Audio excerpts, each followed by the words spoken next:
होता ही नहीं है। अगर दिक्कत होता तो हाथ उठाता कि नहीं उठाता? किसी को दिक्कत?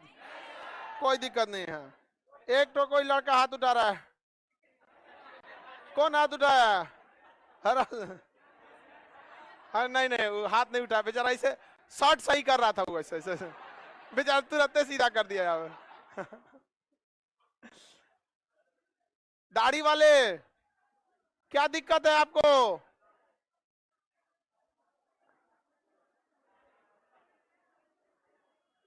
हाँ, क्या कर रहा है? दिक्कत हो रहा है? आप इधर से आइए आगे, और जाएंगे हॉल नंबर 6 में। नीचे वहां एसी उसी सब लगा है, वो भी भर गया ना, सारा जगह भर गया बाबू। जिसको किसी को इसमें कोई दिक्कत नहीं होगा। समझ में आ गया कि नहीं आ गया? अभी भले आप लोग थोड़ा दिक्कत से पढ़ लीजिए, लाइफ में कोई दिक्कत आने वाला नहीं है। लेकिन अभी जहां आप क्या खोजेंगे? आराम, तो फिर आपको बहुत ज्यादा होने वाला है दिक्कत। चलिए ध्यान दीजिए, जो भी लड़का लोग इसको जो दिक्कत कहते हो, ये दिक्कत नहीं है, ये आपके सिलेबस का एक हिस्सा है। तो जिसको दिक्कत लग रहा है वो यहाँ एडजस्ट नहीं हो पाएगा। बाबू को निकलने दीजिए। हाँ हाँ, तुमको भी दिक्कत? जाइए, हॉल नंबर 6 में जगह होगा तो होगा, नहीं तो घर जाएगा, जगह नहीं होगा। चलिए अब हम लोग स्टार्ट करते हैं। देखिए बाबू, बायोलॉजी हिंदी में क्या कहेंगे? जीव विज्ञान। जीव विज्ञान, देखिए प्रारंभ में ऐसा समझा जाता था कि केवल आदमी ही जीव विज्ञान का हिस्सा है। ठीक है, आदमी और जानवर ही जीव विज्ञान का हिस्सा है। तो जीव विज्ञान के जनक अरस्तु को कहा जाता था। जीव विज्ञान के जनक अरस्तु। बाद में बायोलॉजी को दो हिस्सों में बांट दिया गया है। बायोलॉजी को कितने हिस्से में बांटा गया? दो। एक हिस्सा हो गया जूलॉजी, क्या हो गया? जूलॉजी। और दूसरा हो गया बॉटनी। दूसरा क्या हो गया ना? बॉटनी। बॉटनी। जूलॉजी के जनक हो गए अरस्तु। जूलॉजी के जनक अरस्तु। जूलॉजी के जनक अरस्तु। किसी को दिक्कत? बायोलॉजी के भी जनक अरस्तु। पहले इन्हीं को समझा जाता था कि यही बायोलॉजी के जनक है। जूलॉजी और दोनों को ही किसको किसे जनक माना जाता था? अरस्तु को। किसे माना जाता था? अरस्तु। बाद में एक नई शाखा बन गई, कौन सी? बॉटनी। बॉटनी के जनक थियोफ्रेस्टस। थियोफ्रेस्टस, फ्रेस्टस, थियोफ्रेस्टस। बॉटनी में हम लोग पेड़ पौधों का अध्ययन करते हैं। बॉटनी में उसे रखते हैं जो स्थानबद्ध गति करते हैं, और हम लोग इसमें स्थानांतरित गति करते हैं। स्थानांतरित गति मतलब एक जगह से दूसरे जगह जा सकते हैं, जबकि आप देखेंगे पेड़ पौधे एक जगह से दूसरे जगह पे नहीं जा सकते। तो इसमें किसका अध्ययन करते हैं? पेड़ पौधे का। पेड़ पौधों को बायोलॉजी के भाषा में पादप कहते हैं। थोड़ा सा उटपटांग नाम है, पादप। और इसे क्या कहेंगे? जंतु। हम लोग किसमें आएंगे? जंतु। तो जंतु विज्ञान के अंतर्गत हम लोग आएंगे। हम लोग को अंदर जानवरों के बारे में अध्ययन करना है। इसमें पढ़ते हैं हम लोग एनिमल के बारे में। कौन सा? एनिमल। और इसमें पढ़ते हैं प्लांट। इसमें किसे पढ़ेंगे? प्लांट। हम लोग एनिमल है। हम लोग क्या है? एनिमल। एनिमल में भी हम लोग सबसे ज्यादा दिमाग वाले एनिमल है। सबसे ज्यादा दिमाग वाले एनिमल है। बायोलॉजी समझ में आ रहा है कि नहीं आ रहा है? बायोलॉजी के जनक, बायोलॉजी के जनक। चलिए अब स्टार्ट किया जाए। चलिए अब ध्यान देते हैं यहाँ पे। बायोलॉजी में सबसे पहले स्टार्ट होता है कोशिका यानी सेल। कोशिका यानी सेल। कोशिका यानी सेल। कोशिका जो होता है, इसको ध्यान से समझिए क्या होता है। कोशिका शरीर की सबसे छोटी इकाई है। कोशिका अचानक किसी चीज की खोज नहीं हो जाती है। जैसे हम लोग को दिखा कि भैया ये शरीर बना है, तो इसमें से किसी का कोई हिस्सा कट गया तो माइक्रोस्कोप से देखा कि किस किस चीजों से बना है। तो कोशिका जो होती है शरीर की सबसे छोटी इकाई है। सबसे छोटी यूनिट कौन सी है? कोशिका। कोशिका को सबसे पहले किसने देखा था? Robert Hooke. किसने देखा? Robert Hooke. Robert Hooke.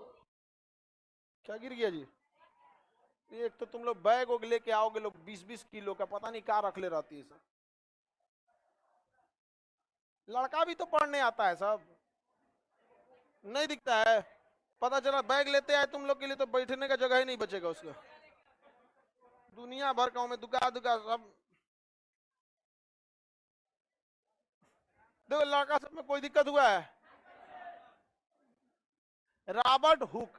देखिए याद कैसे रखिएगा, हुक से किसी छोटे चीज को पकड़ा जाता है। जैसे कोई चीज छोटा चीज हो गया तो चिमटा या हुक से पकड़ लेते हैं ना। तो याद रखने का ट्रिक क्या है, कोशिका बहुत छोटी होती है, सबसे पहले किसने खोजा, रॉबर्ट हुक। किसने खोजा, रॉबर्ट हुक। कोशिका सबसे छोटी होती है, तो इसे खोज किसने किया, रॉबर्ट हुक। किसने खोजा था, रॉबर्ट हुक।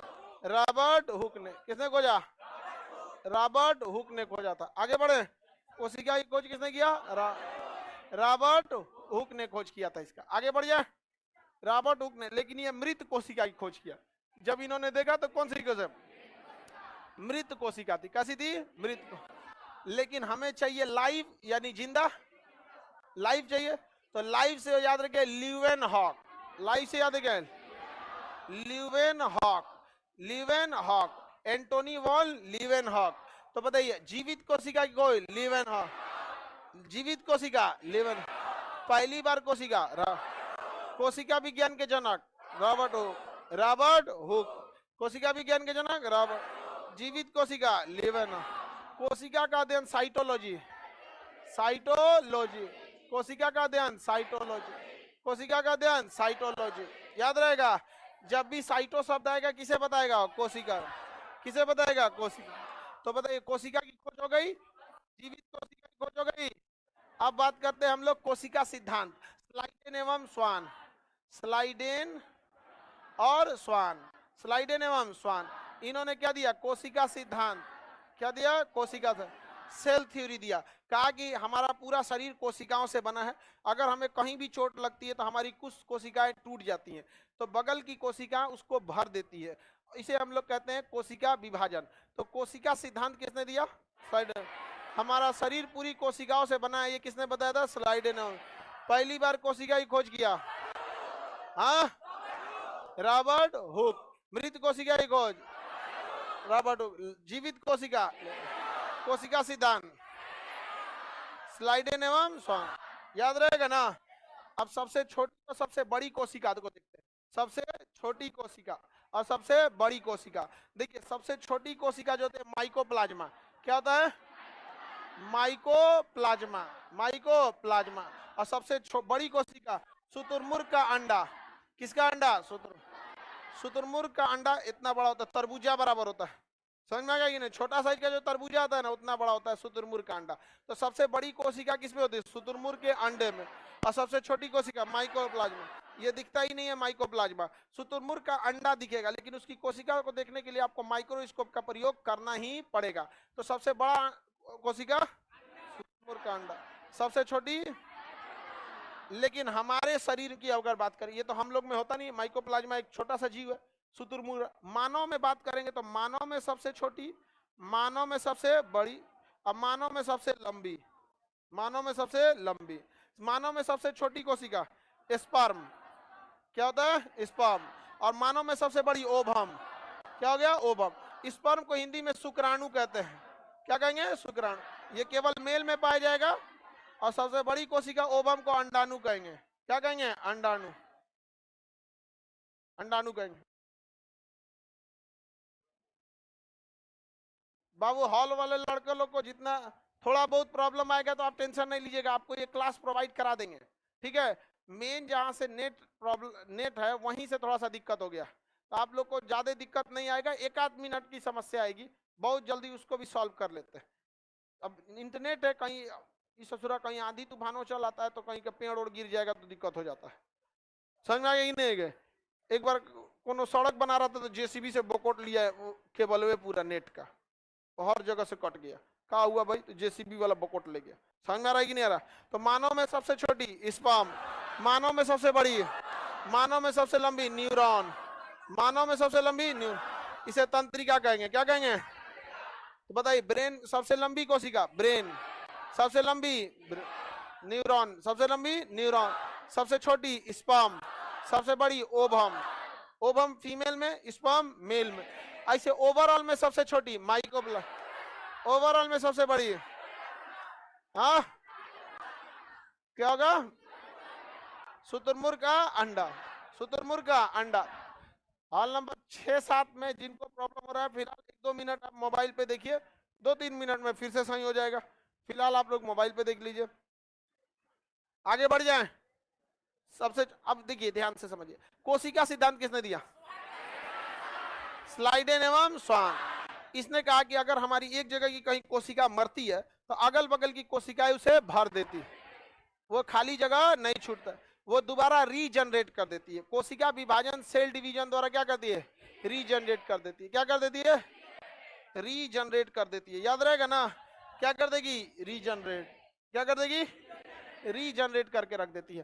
तो देखिए हमारे कोशिका में एक चीज होना चाहिए, सबसे ज्यादा रीजनरेट कौन होता है और सबसे कम रीजनरेट, यानी पुनर्निर्माण, सर्वाधिक पुनर्निर्माण कहाँ होगा और कम पुनर्निर्माण कहाँ होगा। तो ध्यान से समझिए, पुनर्निर्माण, क्या जी? पुनर्निर्माण। पुनर्निर्माण जो होगा इसमें याद रखिए सबसे तेज कहाँ होगा? तो लीवर में। सबसे तेज पुनर्निर्माण लीवर। लीवर को हम लोग यकृत कहते हैं। क्या कहते हैं? यकृत। सबसे तेज पुनर्निर्माण लीवर, यानी लीवर कोशिकाओं में पुनर्निर्माण बहुत तेजी से होता है। अगर लीवर कट भी जाएगा ना तो आपका वो अपने से रिकवर कर लेगा। कोई ये दाहिनी साइड में क्या होता है? लीवर। अगर कोई यहाँ चाकू मार दिया तो आपका सही हो सकता है। समझ में आ गया कि नहीं आ गया? इसलिए अगर कोई चाकू मारने आए तो उसको रोकिए, कहे कि इधर मारो, इधर नहीं, इधर मार देगा तो स्प्लीन होता है, खत्म हो जाएगा कहानी। किधर कहिएगा? आप लोग बताइए किधर मारने को कहिएगा? बकलोलिया काहे कहिएगा कि चाकू मारे? कोई बात है? हम काहे को कहने जाएंगे कि तुम इधर चाकू मारो? अगर कहना रहेगा तो उसको पढ़ाइए। देखो सबसे तेज पुनर्निर्माण लीवर में होता है, अपने लीवर में मार लो, उसी को कहो कि तुम ही मार लो अपने लीवर में। तो सबसे तेज पुनर्निर्माण लीवर। और सबसे धीमा, सबसे धीमा एक तरह से कहिएगा तो कोशिका विभाजन होता ही नहीं है। कहां पर? मस्तिष्क में। कहां पे? मस्तिष्क। कैसे लिखा था जी? ब्रेन। ऐसे कहिए, ब्रेन में। ब्रेन में किसी भी टाइप का कोशिका विभाजन नहीं होता। अगर आपको कोई एक बांस मार दिया, ऊपर का चमड़ा कटा, कोशिका विभाजन हो जाएगा। हड्डी टूटा, कोशिका विभाजन हो जाएगा। उसके अंदर का मेनिंजॉइड टूटा, कोशिका विभाजन हो जाएगा। लेकिन ससुरा अगर ब्रेन पे चोट लग गया तो भूल जाइए, या तो आप बनेंगे गजनी या तो बनेंगे तेरे नाम। समझ में आ गया कि नहीं आ गया? क्योंकि दोनों का दोनों ससुरा पिटाया है खोपड़िए पे। तो जब तक आपके ऊपर चोट लगे तब तक ठीक है। अगर किसी को बांस से मार दिए, ऊपरे भर रह गया, ठीक है। खोपड़ी फट गया, ठीक है। अंदर चोट नहीं पहुंचना चाहिए। अगर ज्यादा बरियारे हुमच दिए हैं और चोट पहुंच गया अंदर तो बेचारा काम से खत्म। क्योंकि ब्रेन में हर जगह का स्विच है, एमसीबी। पूरे शरीर का एमसीबी कहाँ है? ब्रेन। तो इनको दबेगा ना तो एमसीबी गिर जाएगा। एमसीबी क्या हो जाएगा? गिर जाएगा। इसलिए एक्सीडेंट में जब किसी को चोट लगता है ना तो उसका खून जम जाता है। अब खून जमेगा तो वहां वो दबा देगा। भाई खून जमने की चीज तो है नहीं, आया गया, जम जाएगा तो जगह ज्यादा लेगा, इसे फैल जाएगा। और जैसे फैलेगा 2-4 गो एमसीबी गिर जाएगा। जैसे जैसे ब्रेन में ब्लड क्लॉट हुआ तो जगह ज्यादा लेगा, 2-4 तो एमसीबी गिरा देगा। तो देखिए एक्सीडेंट के बाद कोनो हिस्सा काम नहीं करेगा, पैर नहीं काम कर रहा है तो बेहोश है तो कुछ है, तो डॉक्टर सबसे पहले ऑपरेशन करेगा, जमा हुआ ब्लड को निकालेगा। जैसे जमा हुआ ब्लड निकालेगा, जो ब्रेन है वापस अपने जगह पे आएगा, तुरंत उसका हाथ पैर काम करना चालू करेगा। ओहो ससुरा, एमसीबी बंद हो गया था मेरा। समझ में आ गया कि नहीं? एमसीबी एक तो फिल्म था क्योंकि सलमान खान में वो डॉक्टरवा के बेटिए को फंसा लेता है। तो इसलिए ज्यादा हाई फाई पे नहीं ताक झाक करना चाहिए। समझ में आ गया कि नहीं? तो डॉक्टर के बेटिया को फंसा लेता है। डॉक्टरवा उसका ऑपरेशन करके एमसीबी का मेन सप्लाई काट देता है, बस सारा सप्लाई कट गया, चुपचाप पड़ा रहता हो गया। इसलिए आप लोग को कहते हैं कि ज्यादा लंबा दूर पे हाथ पैर नहीं मारना चाहिए। क्या पता पकड़ उकड़ के कहीं एमसीबी कटवा दिया तो पगला ही रहिएगा यहाँ पर। समझ में आ गया कि नहीं आ गया? आगे बढ़े? किसी को दिक्कत? सबसे तेज पुनर्निर्माण कहाँ होगा? पुनर्निर्माण नहीं होता है। इसीलिए जब आप कभी भी, हमारे संविधान का अनुच्छेद 21 करता है आपको जीने का अधिकार है, मरने का नहीं। समझ में आ गया नहीं गया? इसलिए अगर आप हेलमेट नहीं लगाएंगे तो पुलिस फाइन लगा देगी, कहेगी रे सोचा तेरा चोट लगेगा तो तुम मर जाएगा। और आर्टिकल 21 कहता है कि आपको मरने का अधिकार नहीं है, आपको केवल अधिकार जीने, मरने का नहीं है। उस हिसाब से देखिएगा तो एक्सीडेंट में कहीं भी चोट लग सकता है, लेकिन ज्यादा किस पे? ब्रेन।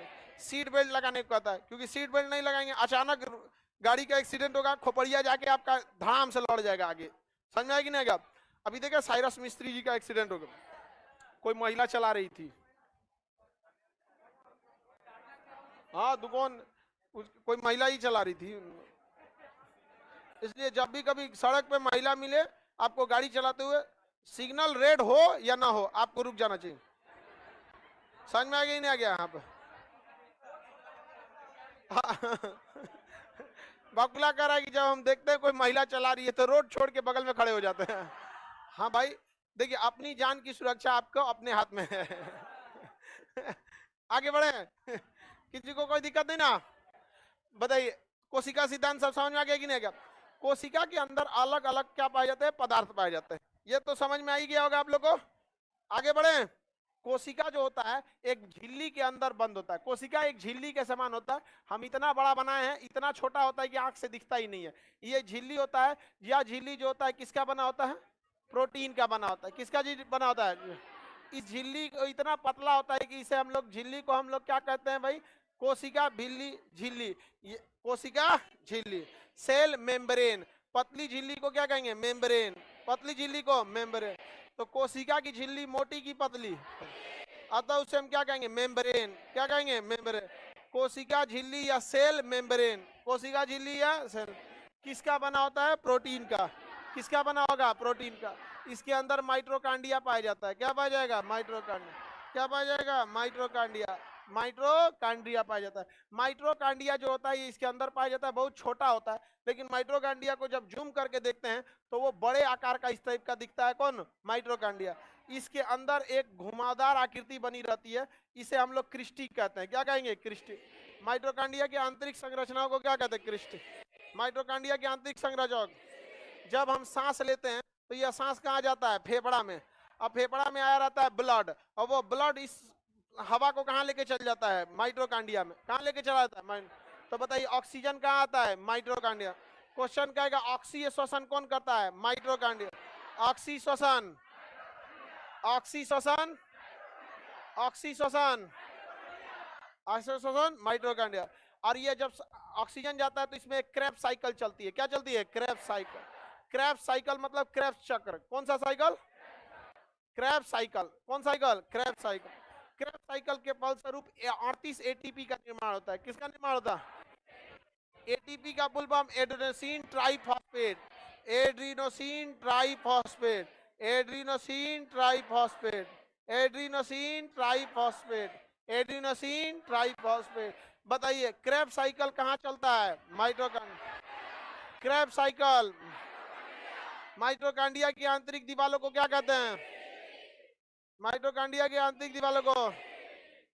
आगे बढ़े, जिनको कामयाबी का पता आपको पता है क्या? नाम कमाना है। हॉल में दिक्कत हो रहा है, मोबाइल खोलो बाबू, फटाफट चलने लगेगा। मोबाइल खोलिए, एप्लीकेशन चलेगा। आज थोड़ा मेन इंटरनेट में प्रॉब्लम आया है, थोड़ा बहुत दिक्कत होगा, ज्यादा का दिक्कत नहीं होगा। मोबाइल खोलेंगे तुरंत सबको दिखने लगेगा जो हॉल में जिनमें दिक्कत हो रहा है। माइटोकांड्रिया की आंतरिक दीवारें क्या कराएंगे? ये क्या कहलाएगा? क्रिस्टी। बताइए इसके अंदर कौन सा साइकिल चलता है? क्रेब्स साइकिल चलता है। कौन चलता है? क्रेब्स। क्रेब्स साइकिल की खोज किसने किया? क्रेब्स ने। किसने किया? क्रेब्स। माइटोकांड्रिया को अल्टमैन। माइटोकांड्रिया को माइटोकांड्रिया को बताइए क्रेब्स साइकिल में कितने एटीपी? ये 38 एटीपी मिलकर एक ग्लूकोज बनाते हैं। क्या बनाएंगे? एक ग्लूकोज। और इसी ग्लूकोज से हमें क्या मिलेगा? ऊर्जा।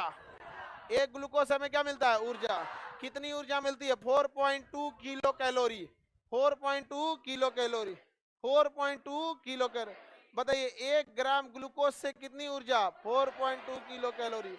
हमें दिन भर काम करने के लिए कम से कम 2500 कैलोरी चाहिए। कितना चाहिए? 2500। कितना चाहिए? 2500। और ये एक ग्लूकोज से कितना मिल गया? 4.2। कितना मिला? 4.2 किलो कैलोरी। याद रहेगा ना दिन भर काम करने के लिए? हाँ 2500 कैलोरी। अगर आप 4 को खजूर खा लेते हैं ना, 4 ठो खजूर, खजूर समझते हैं? छुआड़ा नहीं, देखो छुआड़ा कह रहा है गधा। खजूर 4 ठो खजूर खा जाएंगे। ईरान से आता है, ईरान से पेट्रोल आता है, कुछ खा जाएगी सब से, आग लग जाएगा फिर कहेगी सब खजूर खाए थे। चलो ध्यान से समझो, रेगिस्तानी क्षेत्र में खजूर ज्यादा होता है, रेगिस्तानी क्षेत्र में खजूर ज्यादा होता है। तो खजूर 4 टो खा लेंगे, दिन भर का एनर्जी दे देगा आपको। खजूर में बहुत ज्यादा एनर्जी होता है, ग्लूकोज ज्यादा दे देता है। अभी नहीं कि कोनो शुगर के मरीज को खजूर खिला दीजिए, ओकरा कुल होकर हालत खराब हो जाएगा। यहाँ पर आगे बढ़े तो माइट्रोकांडिया को हम लोग पावर गृह, शक्ति गृह कहते हैं। Power house of body, mitochondria, power house of body, power house mitochondria. Mitochondria खोज अल्टमैन, माइट्रोकांडिया को अल्ट, किसने किया था? अल्टमैन। ऊर्जा कौन देता है? ऑक्सीजन कहाँ जाता है? माइट्रो। ऑक्सी श्वसन कौन करता है? Krebs cycle, Krebs cycle mitochondria. याद रहेगा। कोशिका का शक्ति गृह, कोशिका का शक्ति गृह याद है ना? किसी को दिक्कत नहीं ना? पावर हाउस ऑफ बॉडी हम जो पढ़ा रहे हैं, ऊर्जा कहाँ से बनाया है? माइट्रोकांडिया। कौन बनाया है? माइट्रोकांडिया। हम खाना खाते हैं, पच के जाता है, उसमें ऑक्सीजन मिला के ऊर्जा कौन बनाता है? माइट्रोकांडिया। तो माइट्रोकांडिया को हम पावर हाउस कह सकते हैं। अल्टमैन ने खोज किया था। कौन, किसने खोज किया था? अल्टमैन ने खोज किया था। अब ध्यान दीजिए, इस ऊर्जा की जरूरत किसी अन्य अंग को भी हो सकती है, तो उसे ले जाने का काम गोल्जी बॉडी करता है। कौन करता है? कौन करेगा? Golgi body. जैसे हमारे पूरे शरीर में हर जगह कोशिका है कि नहीं है? पूरा शरीर किसका बना हुआ है? कोशिका। किसका बना है? कोशिका जो मर जाती है उसे नेक्रोसिस कहेंगे। क्या कहेंगे? मरी हुई कोशिका को। हमारी नाखून के अगले भाग की कोशिकाएं मर चुकी हैं, अतः इसे काटेंगे तो दर्द नहीं करेगा, और तनी सा पीछे वाला पकड़ा जाएगा ना। समझ में आ गया कि नहीं आ गया? कोई दिक्कत? तो हमारी मरी हुई कोशिका को क्या कहेंगे? नेक्रोसिस। मरी हुई कोशिका को नेक्रोसिस के नाम से जानते हैं। पूरा शरीर में कोशिका है कि नहीं? हर एक कोशिका में माइटोकांड्रिया है कि नहीं है? है?